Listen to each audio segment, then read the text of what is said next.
his face.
Kerr's smile faltered.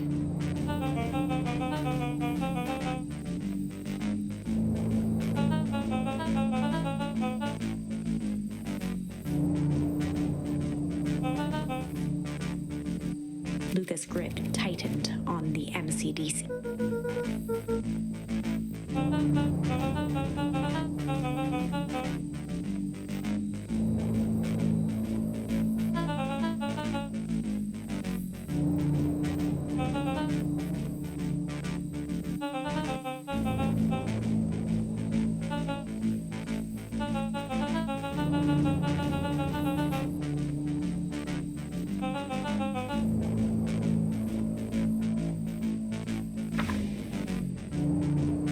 Luka's mind raced. He was caught in a trap. What do you do when there's no hope? He wiped his cheeks with a sleeve. What are you gonna do, Luka?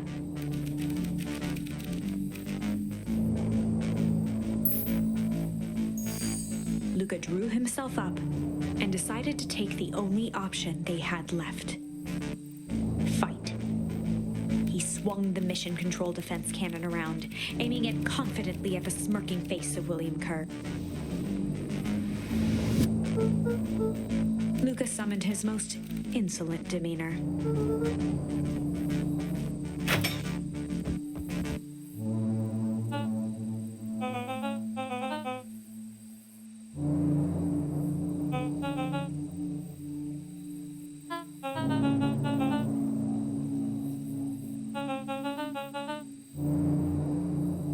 Kerr turned his back on the two boys. With a nonchalant wave of the hand, he made his exit. As the clipboards began to slowly advance on the treehouse, Luka looked to Iggy with resignation in his eyes. The end.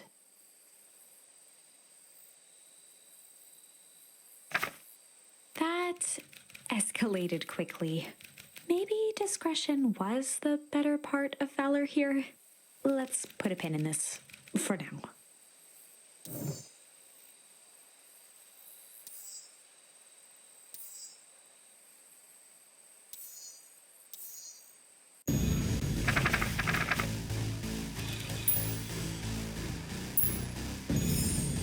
This is a story about struggle. Luka could hear a machine humming somewhere nearby. He felt around wildly, searching for something, anything that could help. His hands found a hard object, maybe a tile. He yanked it free, lifting the cold stone. Let me go! Luka swung the tile as hard as he could at the shape that still held fast to his leg. He heard the crack of glass as the stone hit the assailant's mask. With a muffled yelp, the hand let go. Luka was free and scrambled to the door. He never looked back once on the long run home. Chapter 3. Everything's fine. The next morning, it was quieter than usual at the breakfast table. Only the sound of silverware and chewing interrupted the awkward silence.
Luka checked the soles of his sandals.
Valentine, oldest of Sharper Valentine's children, and heir to the Valentine fortune, had a way of making questions seem like Mr. Wilder had learned to assume that if he was hearing from Eris, it was because she had taken issue with something he had put in the paper.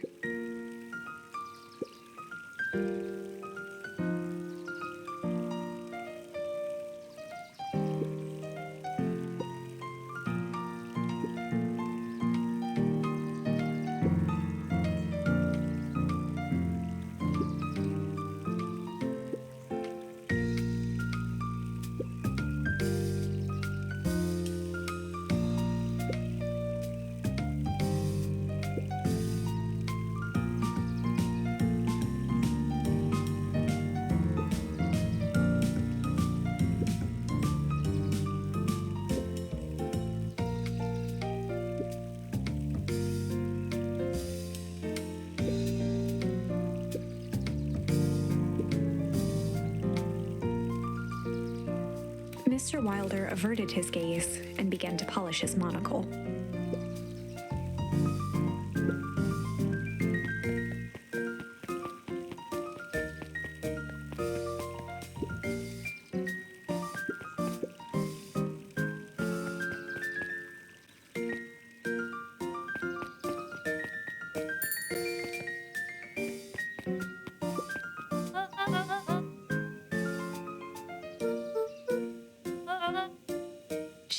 forward and pinched Luka's cheek.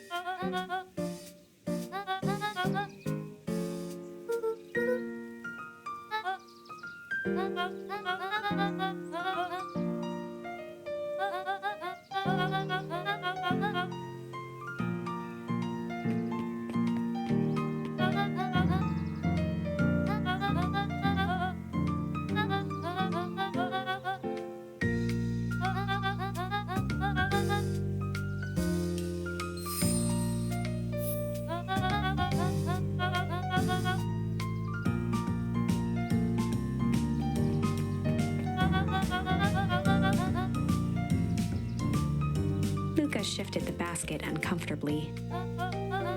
Mrs. Fratelli lifted the cloth and inspected the jam. She carefully lifted out her jars of jam.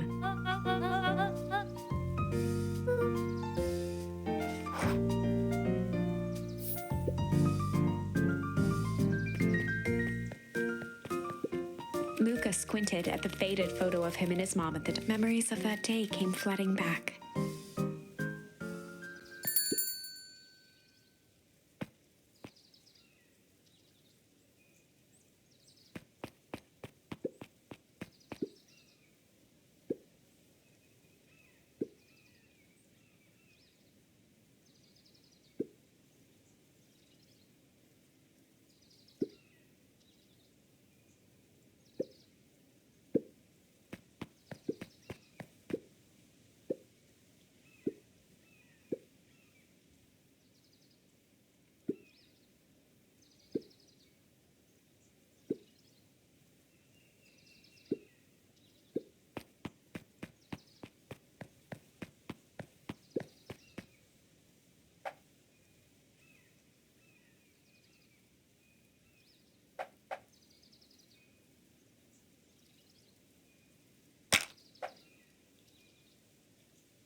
Luka glanced at the empty seat across from Gus.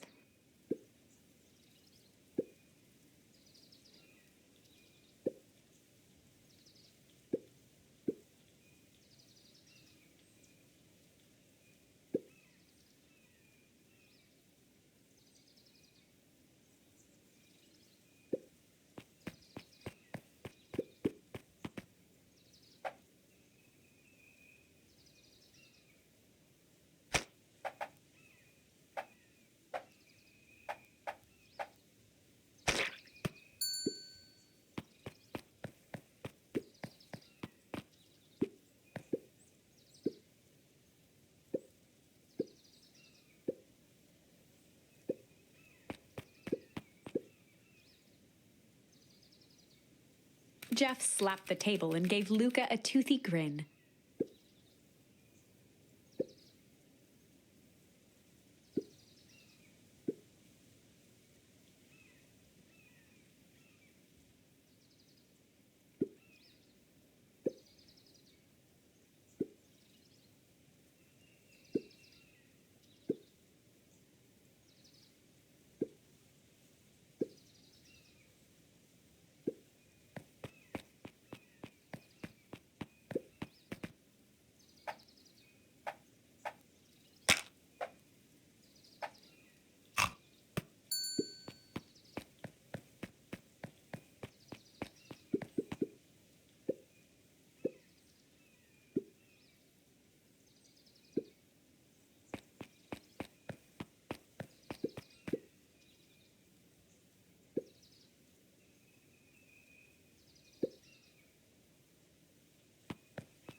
Dreams of becoming a big-time reporter. At night, she searched for the story that could be her big break. By day, she hawked papers at the newsstand.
At his counter, Hiram Tolliver was meticulously shining apples. More accurately, Hiram Tolliver was meticulously shining one. With a yelp, Mr. Tolliver fumbled the apple, flailing at the air as it fell. He leaned forward and lowered.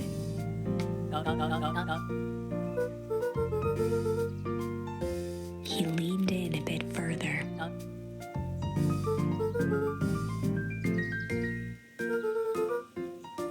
Mr. Tolliver leaned back, speaking loud enough for anyone to hear.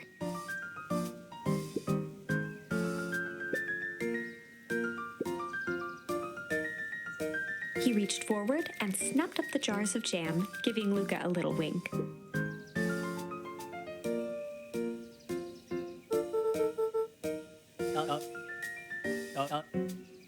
He leaned in for a final whisper.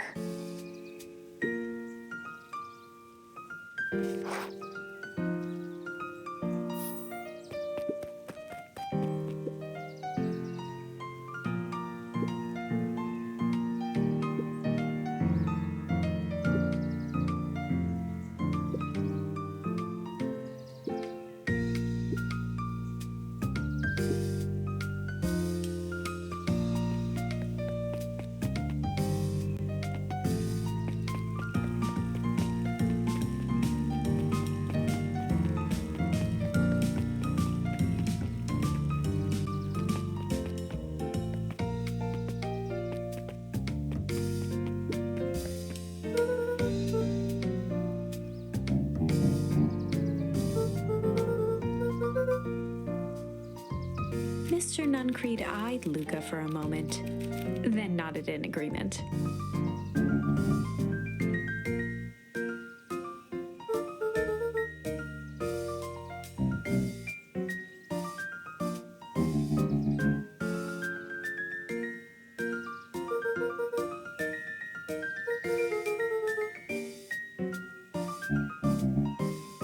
Nuncreed snatched the basket from Luka.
Beck locked eyes with Luka. The look on her face was equal parts expectant and desperate.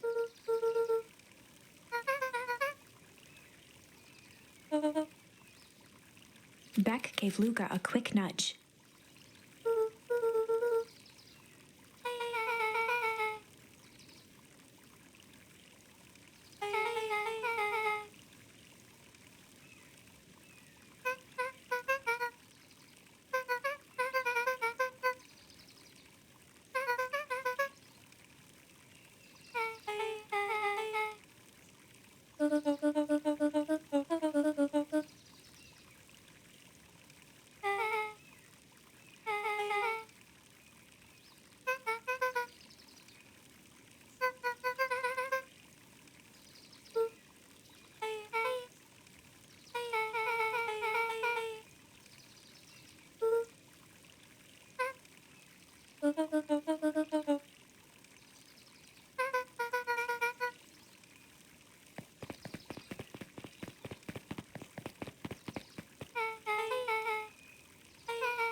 Jeff dug through his pockets for a bit.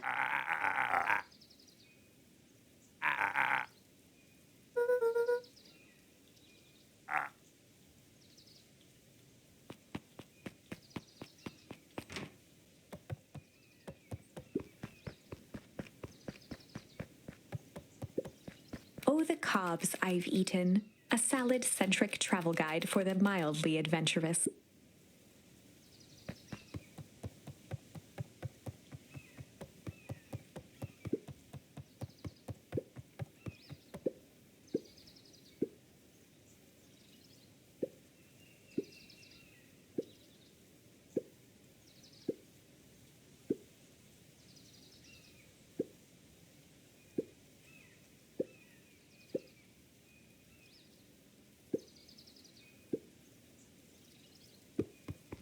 The bottom corner shelf was a dusty array of thick science books. Only one binding was clean enough to read: Cellular Biology and the Chemistry of Mitosis.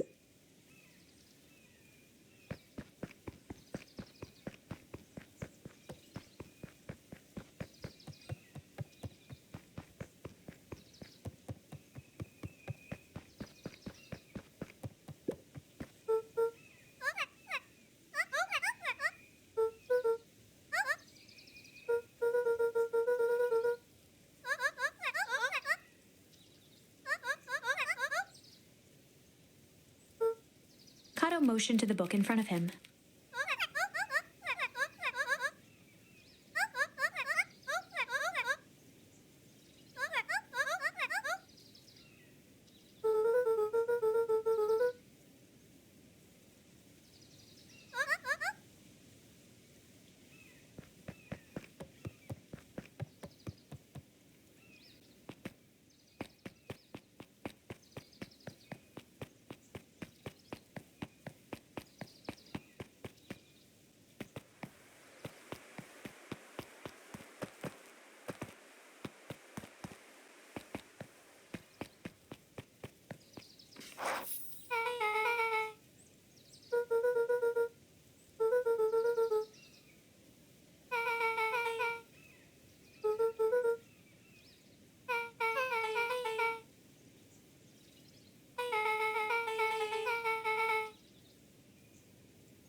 took a long breath, then gave a firm nod.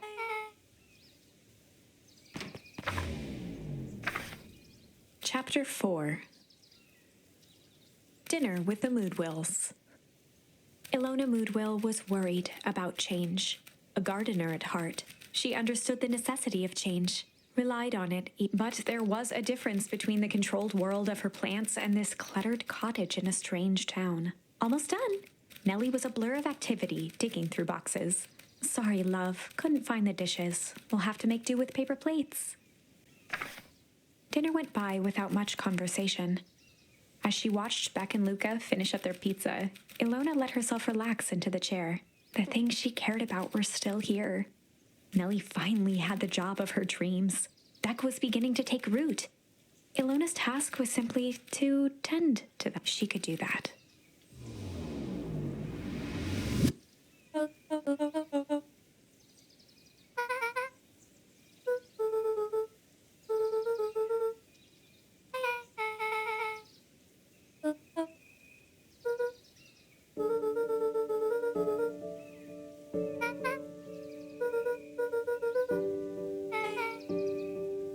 Luka's eyes were fixed to his plate, pushing a chunk of pineapple around with his finger. Nellie was the one who eventually broke the silence.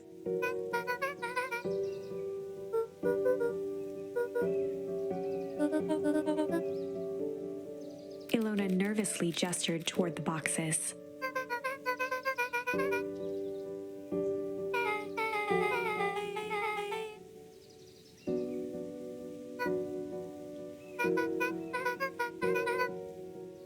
Luka wiped his face with his sleeve.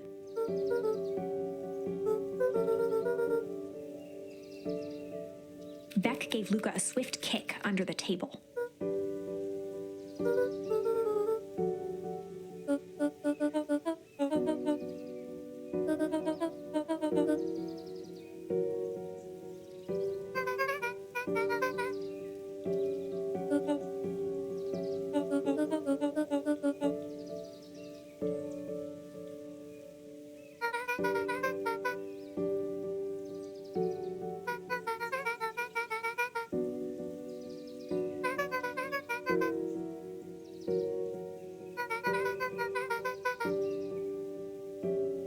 Luka glanced over to Beck. She seemed to be holding her breath.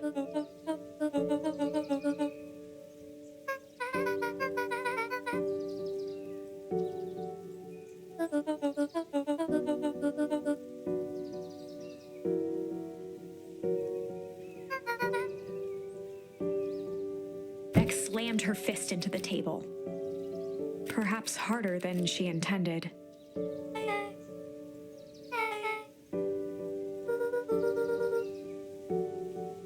Luka glanced outside to gauge the time. The sky was darker than he expected, filled with ominous clouds.